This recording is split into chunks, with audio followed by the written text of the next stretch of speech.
লা ইলাহা ইল্লা আনতা সুবহানাকা ইন্নী কুনতু মিনাজ জালিমিন। এই দোয়াটা যে কয়বার পড়ছি এই ভ্যাটের শাপলা ফুলগুলো আনবে যায়।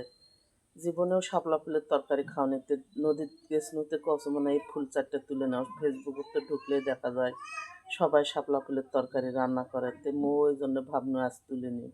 তো এই নদীর পাড়ত যখন নামে এই শাপলাগুলো তুলবে ধরছো আর এই দোয়াটা যে কতবার কচু লা ইলাহা ইল্লা আনতা সুবহানাকা ইন্নী কুনতু মিনাজ জালিমিন। মানুষ এত মরণক ভয় করে দেখো।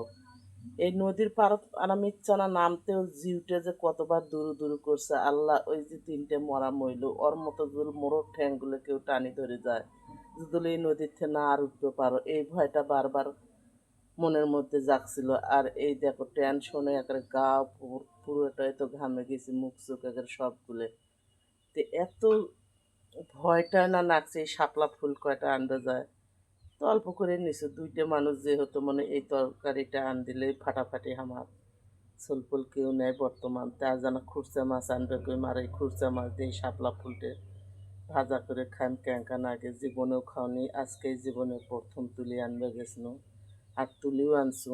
আর খাওয়ার পর বাকি কথাগুলো কোন খায় ক্যাঙ্কা লাগলো।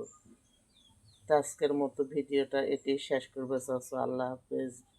সবাই ভালো থাকবেন সুস্থ থাকবেন। ভিডিওটা ভালো লাগলে লাইক কমেন্ট ফলো দিয়ে পাশে থাকবেন।